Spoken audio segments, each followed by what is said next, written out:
right, this is it, Charles.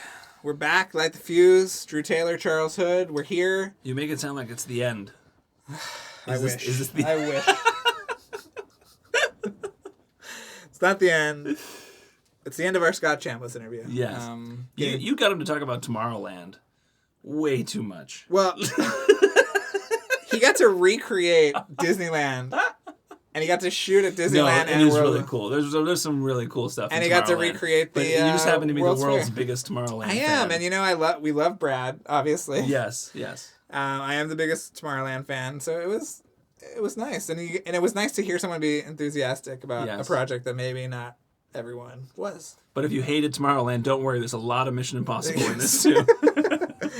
Yes. He tells a really great story about Tom Cruise. It's really funny, and and it was just wonderful to hear that point of view. Yeah. And we haven't had anybody that is the head of that department, so that was really awesome to hear. Yeah. It was our first production designer. Hopefully, first of many. Yes. And also we have to apologize to Scott because we didn't mention him in our Making of MI3 episode. Oh, we didn't. He called us out on it, which we deserve. Yes. We were like, let's talk about the department heads for MI3, and we just skipped over him and missed it, and I feel terrible. I know we've mentioned him in other episodes, though, and on our commentary for MI3. Yes. He is a legendary production designer, I would say. Yes. Especially of this modern sort of blockbuster era. And yeah. It was really awesome to talk to him, and we hope he comes back. Yeah. It'd be cool if he came back to the franchise. Yeah. But yeah, so we'll send it over to Kevin Blumenfeld now and his just flagrant abuse of copyright law with this transition music. Yes. Thank you to Kevin so much for our Legally Dissimilar main theme, and then this one. And we will be back after the episode to wrap things up, so come back after our amazing interview with Scott Chambliss.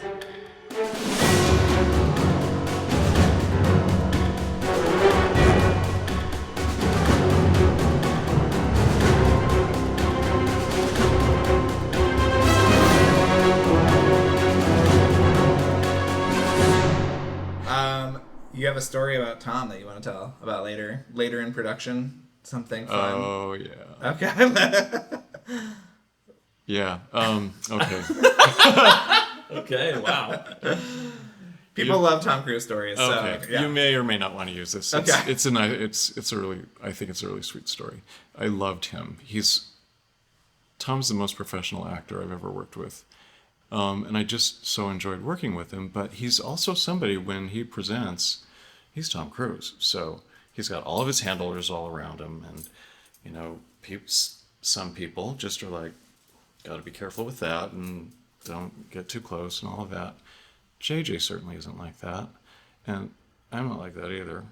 And when I met him, I just thought he was great. So I would, relate to him in the same way that I relate to JJ or anybody else that I like. And at first, Tom was like, hi, yeah, nice to meet you. You're great. It's like, yeah, thanks. How you doing today? I'm great. Yeah, great. And it's like, oh, come on. So I just kept, not going away until finally he figured out I wasn't trying to mess with him. I actually liked him and wanted to play with him. And, our relationship became much easier. And he was such a pleasure. And he would have, as anybody would have, issues with certain things along the line. And when Tom Cruise isn't happy with something, everybody knows it. But we had a close enough relationship that if there was something that he expressed he needed, or I sensed he might need, we would already be talking about it before there was ever a possibility that it might go in a direction that he didn't like. And he never, ever pulled a fast one on me, except once. And this was when we were going to shoot in the Ethan Hunt house, which is modeled on JJ's house, really accurately. And there, let's see, it's a Thursday. The stars and JJ and Paula and everybody are in there for the first time to walk through. JJ has the response of like, oh my God, how did my house get here? He knows very well how it got there. And they're looking around and thinking, this is going to be great for the party scene and figuring all that out. And at the end of the day, we get word from the first AD that, let's see, okay, this is going to be shooting on, on Monday. the following Monday, and this is a Thursday. Tom wants to have framed photographs of himself doing really athletic things all around the world and in the set. Picture frames. You can do some of his wife too, but he wants some. I'm like, oh, okay. All right, we're going to have to do this in-house because even though it may not look the best, no time to have a professional do it. So my first question is, okay, when do we have time to take some shots of him, just headshots, so you don't need to do costume? And AD's like, oh, there's no time for that. It's like, we're going to need to match some lighting things here. So I just need to get him in the sun for 7.5 minutes, left, right, center, no, that's impossible. You're just going to have to pull images off the web. Like, oh, okay, fine. And he said, and by the way, tomorrow morning, Tom wants to see, like 24 shots that you can pull off the web of athletic people doing athletic things that he can choose from to tell you which ones he wants to be doing for you to put his head on. It's like, he does he? Okay. Think, all right, we'll do that. So the rest of that day and into the morning, we're collecting about 100 or so of these web shots of athletic people and doing their things that we think we might be able to match onto lame heads that we're pulling off the web. This is like that kind of stuff is hard to pull off to make it look good. Yeah, for sure. And I think, okay, he's pulled a fast one on me. I'm going to pull a fast one on him too. And I saw this photograph of, it's so cool, this old guy in a funky little vest playing the accordion.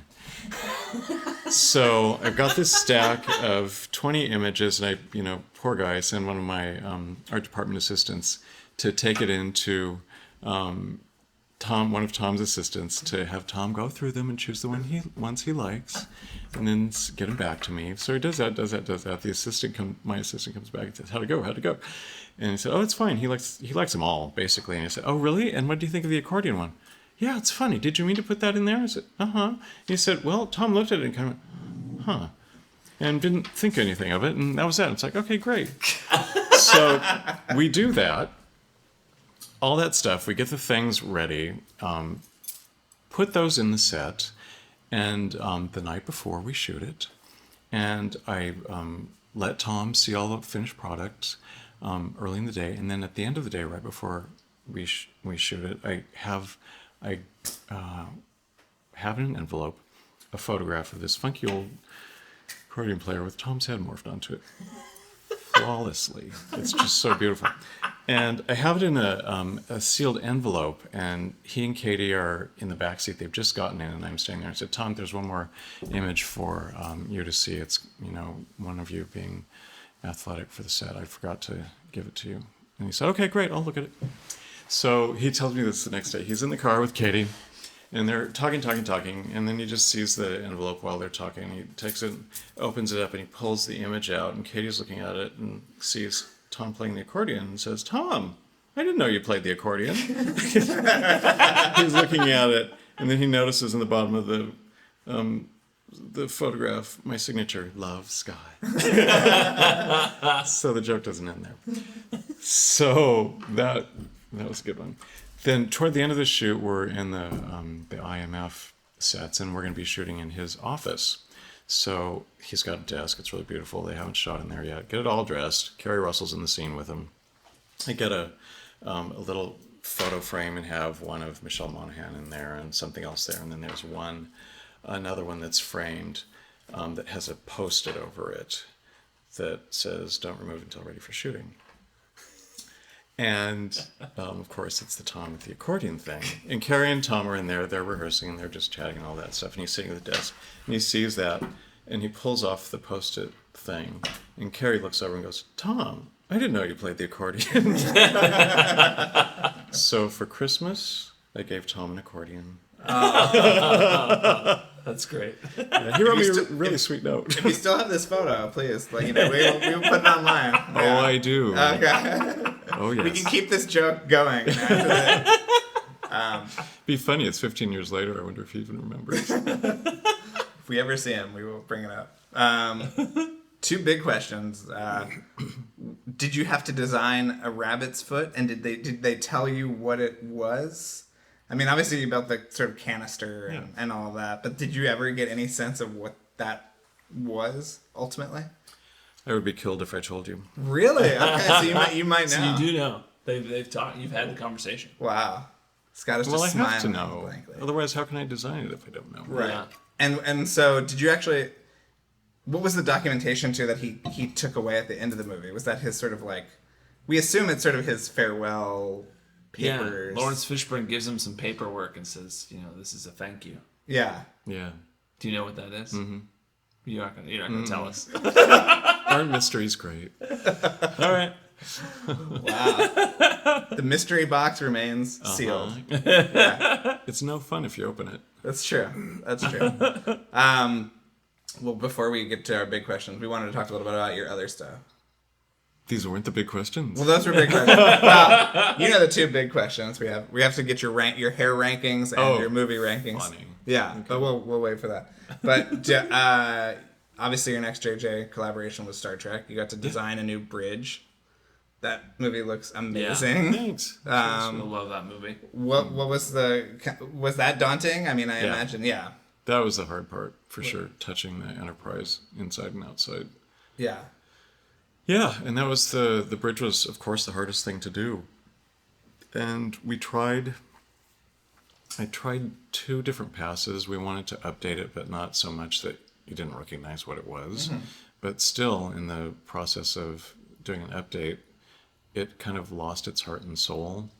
So after that pass, he wanted me to bring it way back so that it felt more like the original, which we did, but that didn't work at all. It just felt, it's too much like the old stuff. It's starting to look like the older movies in the series, and we need to find this balance between the two.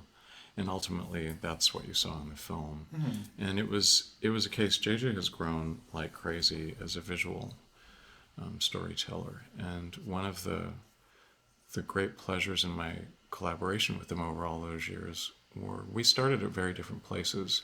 I was all about a compelling visual, and he was all about the words and the characters and the situations. And he didn't know so much about visual storytelling, and I wasn't as anchored into character and also the idea of accessibility, the things that you provide an audience that allows them to grasp it and to identify with it, as opposed to just be blown away by fantastic things. And I think together we kind of merged where we came from and came up with the language that became our visual storytelling language together, that we both run with in our different directions. But I've always been impacted by that. And in the Star Trek bridge situation, when we got to that place where we knew the first 2 iterations of it didn't work, but the third version that I got far enough along on that I thought, okay, we're here finally, I'm sure of it.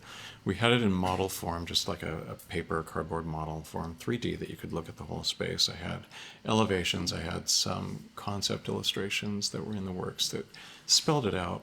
And God love him, JJ looked at it in the art department, and everybody in the art department who was working on it was incredibly excited too, because we all felt like, yeah, we landed on it. He said, after examining it thoroughly from every aspect, well, I can't quite see it, but you all see it, and I trust you, Scott, so let's go with it. Wow. That's amazing. Yeah. It was quite a testimony to our relationship. And I knew in my heart that it was going to be right, and it did its thing. Wow. Yeah. And then, who was it? She's so funny. Sarah Vowell. Okay, yeah. Do you know that? Yeah, that she called it, it looked like an Apple store. She did this great piece on, I think it was soon after the movie came out, and I'm not sure if it was in the New York Times or someplace else, but that was her comment. Was there any one Star Trek movie or a particular series that felt like it was the biggest influence for you in it, or was it just creating your own thing? Sounds like he doesn't like science fiction that much. Well, I learned about it. Okay. All my jobs are a crash course in movie genres that I didn't grow up watching. And what was crucial, and Jage and I both talked about this over the years, it's like we wanted to really pay tribute to what Roddenberry was doing in the original series. And what that meant was taking the strongest components of the visual story of that first series and using them as our foundation, not slavishly sticking to them, but letting them inspire us and inform what we did. And so that was the most important thing to me, that original exterior of the ship and that original interior of the bridge. The rest of it, was, as far as we were concerned, we created our world around our new anchors to suit our purposes. Nero's ship is such a cool set too. Where it's dripping and there's like different levels and the complete opposite of the bridge. But yeah, was that fun? That was really fun because that was a very theatrical set. Yeah, that was, and in all senses of the world. We had the whole thing all on one soundstage, and it was a bunch of components that we moved around, flipped and turned, and all that stuff. And that came from my years of working on the designs for Broadway musicals. Wow. Like that's how you work in a black box. Yeah. You create all these components that come and go, turn them upside down, move them around. What other Broadway musicals that we would know that you worked on, that you did? How old are you? We're in our late 30s. My dad is obsessed. My parents are obsessed. They go to every Broadway musical. Really? They go to all of them. So they probably have seen some shows of yours if you had some anytime since the 80s. Oh, sure. The first one I worked with Tony Walton on his things, was a production of Anything Goes that Patti LuPone was in. Then there was, yeah. They've kept every playbill. They have a whole really? They have volumes of all playbills of every show they've seen in the last 4 decades. Wow. So I'm sure they've seen these shows. My favorite was the last one. That was Grand Hotel that Tommy Tune directed. I think that might have been his last big musical. And there were ones in between, like Jerome Robbins' Broadway, and there was actually a Macbeth with Glenda Jackson and Christopher Plummer in there somewhere. Oh, wow. I can't remember what the others were. That's cool. Yeah, we're going to have to ask him. Yeah. This show is all about Charles reconnecting with his parents, so hopefully it's an attempt at reconnecting with my dad, who doesn't pay any attention to me. Oh, what a good medium to do that. Hi, Dad. Your son's very nice. We haven't been able to get him on the show yet. Yeah, he's the big get. Yeah. Yeah. Does he work in the business? No, he's retired. He was a tax lawyer. A different business. Making that paper, you know what I'm saying? Yeah, Scott, for sure. you hear me. Yeah. I told somebody that you were coming on the show, and they wanted me to ask you what the kind of... It almost looks like a price scanner gun on the Enterprise bridge. What that is? You know what that really is? What is it? That's a price scanner. Really? Yeah. No. What was the kind of was there any functionality that you guys were like, oh, this will read people's microchips? Or what was it? It's a rabbit's foot. Is it really? Yeah. Really? Wow. Yeah. Okay. Wow. All right. Yeah. Did your friends find the cup holders on the set? No, I don't know. I'm gonna have to ask. I have a friend who's a very big Trekkie. Yeah. Trekker, whatever they are now. Yeah. They're cup holders. Okay. I like that you built that in. I mean, there's still got to be coffee and soda in space. People got to drink water or something. Yeah. Can you explain something for me? I feel like an idiot because I work as a director and I don't know the answer to this, and I've even asked art directors and production designers to explain this to me, and I still don't get it. What is the difference between I know the production designer is the department head, and art director works underneath them. What is the art director's position? How do they support? Is it mostly budget wise that they? I mean, what does the art director do compared to the production designer? Oh, that's a good question because even you're a director, you don't even know. I don't. That's why I'm like, they've had it explained to me before, and I still don't get it. Here's the breakdown. It's pretty easy. The production designer is the collaborator with the director, also with the DP, whose responsibility is to design the world of the story. And it used to be, before CG was such a big component, to be the physical world of the story, because you were either building sets on stages or you're adapting locations. But with the whole CG world of it all, the past 25 years plus, all of the CG worlds that you see those are the production designer's responsibility to come up with the actual designs that the visual effects people then take and elaborate and manifest in post-production. The art director, in a big production, there's a supervising art director whose role is to work closely with the art department budget, with the construction coordinator. Also, the schedules of when sets and locations are going to be built, adapted, loaded in. The supervising art director also oversees the various art directors in charge of different chunks of the film. Under those heads are set designers. We have a prop master who have their own team as well that I interact with directly. I have a set decorator as one of my other right hands, who's set decorator, art director, supervising art director. She's got her own team, but we're collaborating directly as well. That's generally how it's broken up. And you just reduce the number of people in terms of the scale of any particular show.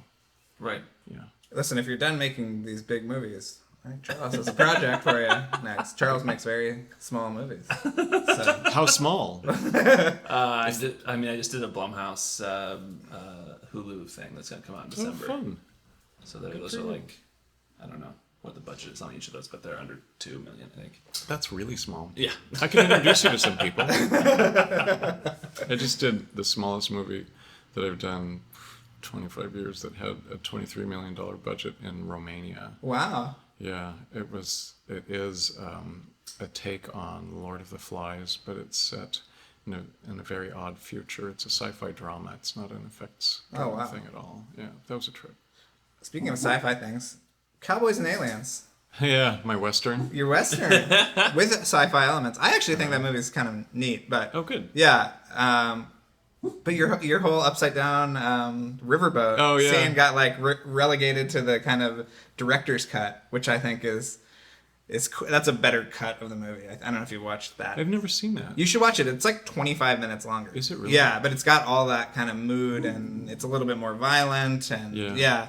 But oh, I should see that. yeah, it's fun. It's on the Blu-ray or whatever. But yeah, all right. Yeah, well, I mean, what was that? You're still sort of like in the orbit because Lindelof worked on that, right? Yeah. And, yeah. Well, I was working with the same guys on stuff. Everybody came together on Alias, and oddly enough, the thing that I'm in talks with right now, it's again some of my Alias folks from way back then. They've got another project going on that's really cool. So it's fun. A lot of Alias people in the Mission Impossible world too. Mm-hmm. Still? Well, Kurtzman and Orsi, and then Applebaum and Nemec wrote the first draft of Ghost Protocol. Yeah. But you reteamed with Brad for Tomorrowland. That was the first time I worked with him. That's right. You did the first time you worked, but yes, Brad is a Mission Impossible vet. What was that like? And what was it like designing Tomorrowland? Like the... How much do you want to know? I'm fascinated by that movie. I actually love it a lot, and so I soak in any detail. We've talked to a lot of people who worked on Tomorrowland too, and it sounds like it was an interesting project. You have to tell me who you talked with. That's interesting. But yeah, I mean that obviously the big showstopper sequence is when you actually see Tomorrowland, and it's kind of like glory. Were you a little disappointed that you never got to sort of go there? Yeah. Of course. Okay. I mean, I think that's everyone's disappointment with the movie. Yes, when we talked to Brad, I think Brad off the air talked to us. Yeah. We were talking about Tomorrowland after the interview, and he was saying that he kind of wishes the title just wasn't Tomorrowland, because making the title Tomorrowland makes you think it's going to take place there, but it's more of a road movie to get to Tomorrowland. Yeah. Completely. Yeah. I mean, did he tell you what the script was like when I came on? About Tomorrowland itself? About the actual Tomorrowland in the script? No. What was it? They had already kind of worked with, not kind of, there was another production design on it first before I showed up that couldn't get anywhere with it, and it amazed me actually, because he was a really talented guy. He is a really talented guy. But they had me come in, and it's funny, Brad didn't want to meet me to begin with, because Lindelof wrote the script and they were promoting me from the start, and Jeffrey Chernoff was producing it, who worked with us on the Star Trek things, and who else was already there. He was going to have Tommy Gormley as his first AD, who's also a JJ alum. Mm-hmm. And Brad got to the point where I don't want another JJ person. This is my film. I want my people, whoever my people are going to be, and I've had enough. And so I was my role was the first time he just put his foot down and said no. But after they lost their first designer, then Damon and I think Jeffrey as well just said, yeah, maybe you should meet Scott. So I came in and they pitched. It's funny, I didn't pitch anything to them. They pitched the story to me. It's like, here's what's going on and here's what we've done, and it's not this, but we want something like that instead, but we don't know what that is. And they gave me the script and their backstory to the script, which is a dynamite 35 pages of what Tomorrowland was, how it got there, and who was involved with it, and all that stuff. And in the script, you go through all the opening scenes, which aren't necessarily what you saw in the final product, and you get to the point where Casey's in the field and she picks up the pen and suddenly she sees Tomorrowland. And in the script, it's been full-on dialogue scenes, thoroughly fleshed out. The script does this. It says, and she sees it. Now, we don't know what Tomorrowland is or who the people are or what they're doing there in the first place, but what we do know is it's the most amazing thing, unlike anything you've ever seen before, ever in your life.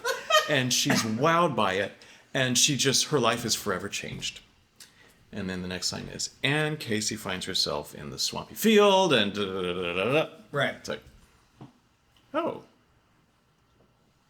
So, Damon, Brad, what is it? I don't know. We want you to help us figure it out. It's like, great, I love that. I mean, I love that task. That's fantastic. And they decide, yes, and we're going to get a lot of consultants, all these futurists, theorists, scientists. Did you hear about this? About hiring all these guys to weigh in? Well, I remember that they hired people, and they had people from Tesla and all these kind of corporations, and then, because I remember when they were marketing it, they would fly people down from these corporations to consult. That's way different. Yeah. This was in the early script stage, and they literally had, I think, 6 or 7 different really well-known scientist, futurist thinkers, because they wanted what they thought people would be doing, and what would a utopian future city be in terms of its infrastructure, the nature of the intention. They all read it. None of them had anything to say about that, but they had a lot to say about the script and the characters. I don't think she'd really do this, The relationship between the mother and the father just doesn't make sense to me, and why is she so unhappy? I don't think she's very likable. It was like, there was this audio conference that I was on via remote scouting, and I wish I was in the room with them. Damon and Brad were in there, just all of this was going on. Nobody would touch the concept of Tomorrowland except all these brilliant thinkers, but boy, they wanted to rewrite this script. And one of them even said, if you gave me about 2 weeks, I could do a version of this that ultimately will make a lot more sense and then might help you find out what it is you want your Tomorrowland to be. Wow. It's like, oh, that was a big waste. Wow.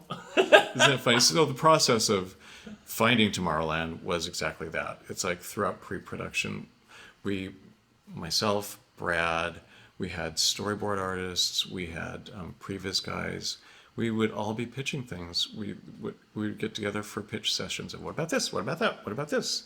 And every once in a while, Brad would come up with a very Brad kind of rule. It's like, yes, and maybe it goes that way. Or, no, I want one rule where I just don't want floaty things in Tomorrowland.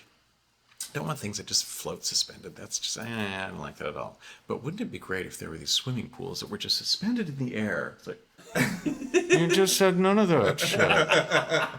Yeah, but this is really great. It's like, okay. You made them, you can break them. Have at it. And you got to shoot at Disneyland. I know the Walt Disney World stuff was ultimately cut, but you shot at Disney World and Disneyland, and you got to recreate the World's Fair and Disney from that period, which, as a Disney freak, I'm so taken by that. But was that was cool? Pretty cool. That was a really interesting thing to piece together. And we also, because we did actually shoot in the Small World ride. I got to go back there behind the scenes a couple of times to suss out the mechanics of it all and the actual spatial relationships. And we had to get the spatial dynamic just right for our lead-in of the actual boat going into Tomorrowland, and then our set, which is the boat going down the chute into its other subterranean little subway car world. So that was exciting, and I also got to see the very disturbing sight of a bunch of these Small World dolls without their clothes on because they were getting oiled. And they were all moving in slow motion, which is like, oh, this is the horror version of this ride. It's horrifying. Did you design? I know that at one point there was a like sort of attraction before you got to the transport to Tomorrowland was that told that backstory. The whole animated sequence. Yeah, which I love that animated sequence. You love that animated sequence. This has become a Tomorrowland It has. podcast. Yeah, it always does. But did you actually design like a 3-dimensional thing? For that? Yeah. No, that was all. That was all going to be animated. Okay. And we were going to figure out if there was any value in shooting real life, having the animation projected on mist screens that he was going through, or some bullshitty thing like that. And ultimately, we realized that it would be a more effective CG effect if we did it. Animated. Yeah. So good. Yeah. That was going to be like a ride that he went through underground. There's an animated sequence that didn't make the movie, right? No. Yeah, but you can watch it like that on the Blu-ray. It's a cool sequence. Yeah. And even doing it, we all knew that it would never make it into the movie because it just stops the story dead. Right. Yeah. Did they tell you about Casey floating in the pod when they've launched into space? No. Oh. What? That was a heartbreak. That was a really pivotal sequence in terms of Casey's Paris? story. Yeah. What? They got to a certain point where, I mean, she always wanted to be an astronaut, right? So they're in this pod. They get to 0G, and Athena knows that Casey wants to be an astronaut. So Athena unhooks herself from the seat. She floats over to Casey, unhooks Casey, and takes her, and they float around the pod and look out. They see the moon out one window, and they see the Earth out another window. We shot all this. And then suddenly the shaking happens, and they have to couple back in, and they blast into Tomorrowland. They just cut it out? It's... That's a heartbreaker. Brad said it stopped the story cold because there was so much momentum in the sequence at that point that they couldn't have that poetic, beautiful, she gets her dream come true, and then blast back into the tension. It just didn't work, which was sad because that was such a kind of a culmination of Casey getting what she always dreamed for. Wow. Yeah. Well, I'm surprised it didn't make it into any of the extra material because it was so beautifully done. yeah.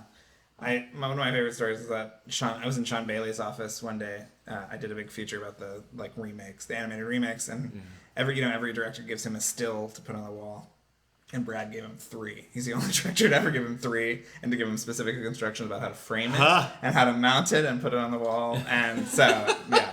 What were they? They were. It's really weird the ones he chose, but it's Clooney and the 2 girls with the tampons taped over their eyes, and it's just that them sort of looking at the camera. Yeah, when they're in the pod. Yeah, when they're in the pod.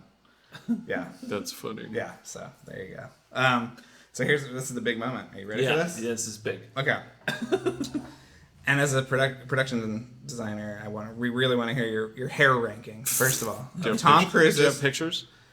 I can get up pictures if you want. Yeah. Okay.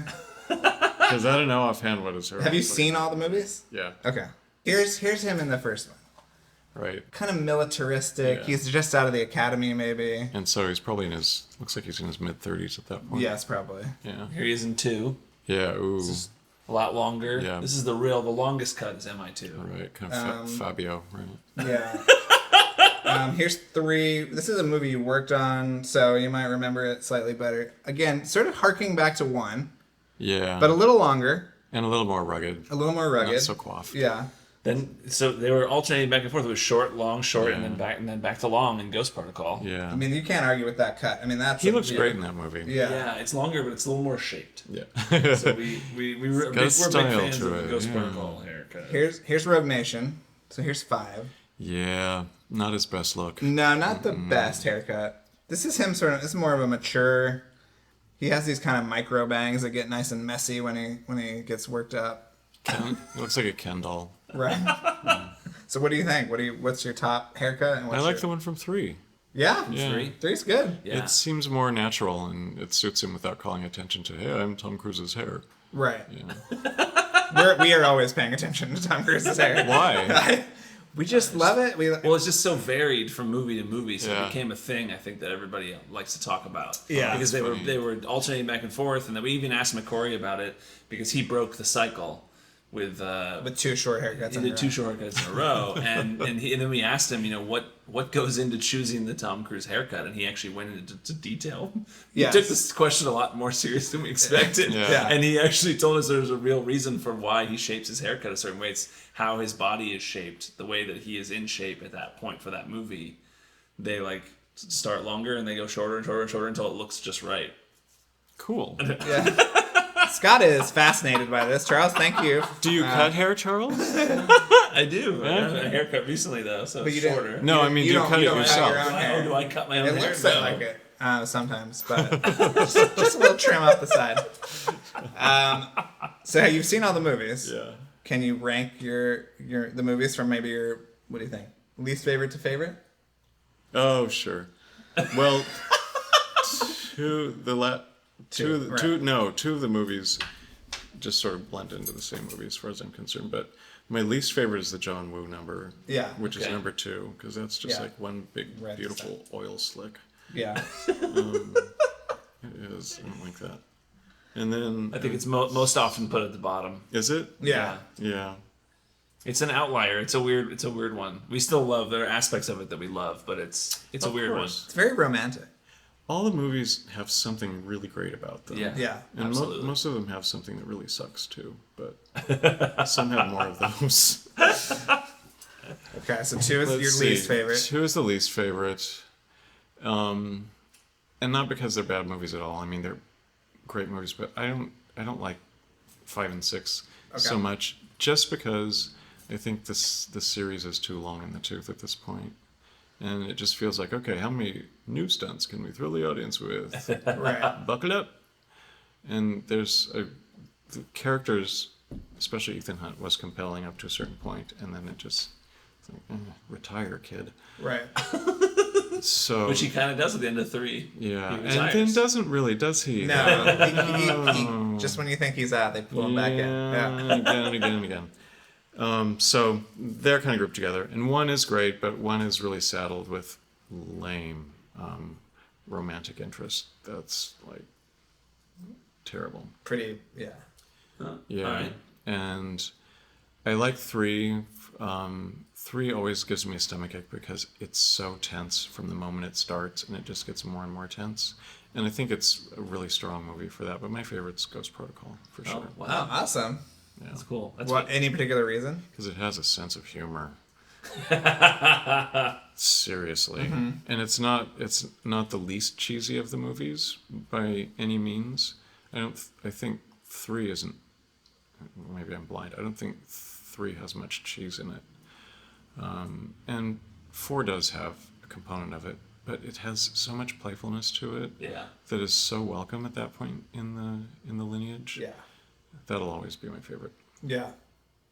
Yeah, and the whole Dubai sequence is tough to top. That's Yeah. fun. And you know that ridiculous virtual reality screen thing is so dumb, and I love it for that. It's like, who thought of this? It feels very birdy to me. It's yeah. ridiculous. Yeah, like on the train and No, stuff. the thing in the hallway. they're the pretending- E-screen. yeah. It's E-screen. Yeah. Yeah. Only Charles is the only one that knows the official That's name of that. bullshit. That was also a reshoot that came late in the day trying to fix something else that didn't work. It seems like that movie. I mean, I know all these movies are modular, but it seems like that one was really kind of. Right. Yeah. There were a lot of pieces Yeah. in the air that they were trying to figure out. Paul Hirsch was telling us about how they had a set, and this must fascinate you. When it was the car park set for the end of the movie. For that one? Yeah. But at the same time, little corners of the set were replicating different other locations. One was a doorway to the Russian jail. I forget what the other ones were, but just so they could pick up. Maybe one was the hallway in the Kremlin, but to pick up the little things that they needed to. Yeah. Which is great. I mean, I think it's great that you're committed to making the movie the best that it can be. And obviously, Bird's animation kind of background service that too. He's great. I love him.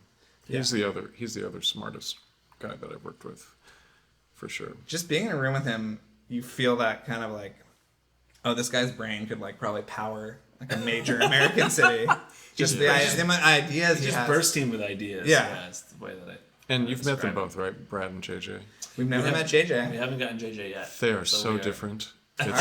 They both have, they spew creative energy and thought and all of that stuff, but it's from such different places, which is really cool. The other thing I just wanted to quickly ask, because you talk about, your relationship with JJ and how that evolved, but the third person in this partnership is Dan Mindell. Dan Mindell? Yes. Love him. Yes. So we're obsessed with him, yeah. He is so good at what he does. I have to go. Oh, go. Shit, okay. He's great. Love you, Dan. I'll say more in part 7. Okay. All right. Thank you so much. Yeah, thank you so much for coming. Pleasure.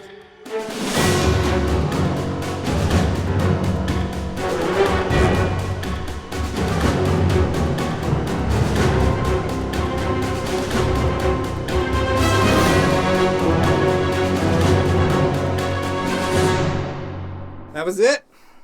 We're done. We're done. Microphone drop. No, that was great. I really don't know what's coming up. We don't. We don't know. We're recording this like 6 weeks out, and so we've got to come up with some more episodes. So hopefully, we know what's coming up with you. What? A movie. The movie's coming out. Yeah. The movie will come out in a few weeks. Did we talk about that already in this episode? Not in this episode. Okay, so early December, you will find on Hulu the movie I directed called A Nasty Piece of Work. It's part of the Into the Dark series that Blumhouse makes with Hulu. Which I'm a huge fan of. I know you are. Seen every single one. You've seen them all. Didn't you write a piece ranking all the Blumhouse? Blumhouse? It should be out by now, yes. So hopefully that piece will be out. We'll link to it on our Twitter when Charles has come out. I'm not going to review I'm not going to review yours. No. You've ranked how many Blumhouse movies for this article? At the time of this recording, 85 or 86.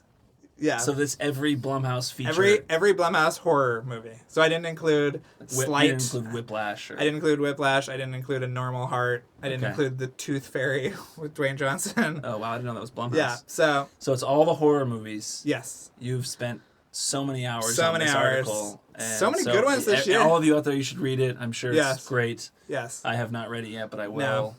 Are you gonna? So you will not rank my movie. I will not. I will abstain. So will you put it at the bottom with an asterisk? No, I'm gonna do it in the intro so people will see it right off the bat. That'd be great. Go watch this. Yeah. Thank you. Yeah. So that'll be coming out early December, and I do know we're gonna do an episode about the old show. Mm-hmm. I think we've decided to shift how we're gonna do that.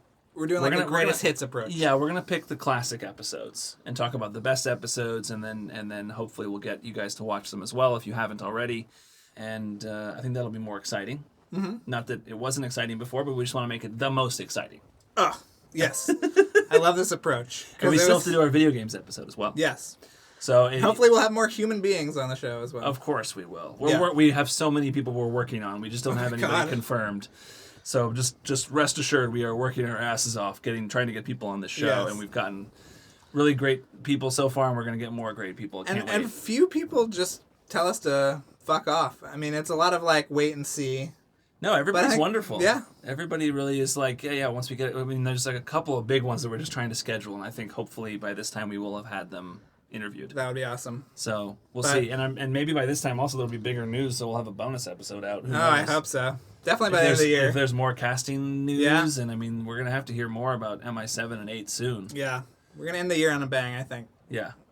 But can't wait. Speaking of bang, if you want bang for your buck, sign up for our Patreon. Yes, It's really good, I promise you. We have commentaries, we have bonus episodes, we have a monthly Skype chat, which is actually really fun. Yes, if you sign up at the, operations manager level or higher, then you get to be a part of our monthly Skype chat. We talk with a bunch of great people on the monthly Skype chat about all sorts of things. And then even if you can't make the chat that month, we actually release it as an episode. Yeah. The conversation gets released as an audio episode that you can listen to. So, yeah.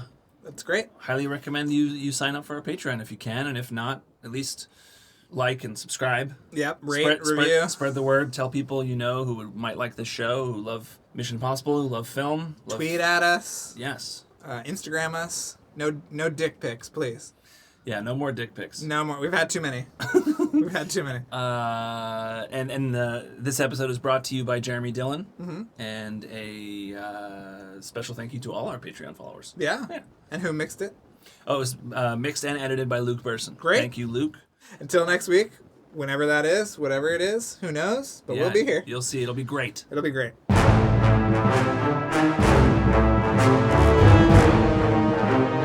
Thanks again for listening, everyone. And before we go, another mission, should you choose to accept it. Please rate, review, and subscribe to the podcast on iTunes. And remember that you can follow us on Twitter and Instagram at LightTheFusePod, and email us questions or comments at lightthefusepodcasts@gmail.com. If you'd like to watch the original Mission Impossible television show, all 7 seasons are currently available to stream on Amazon Prime. This message will self-destruct in 5 seconds.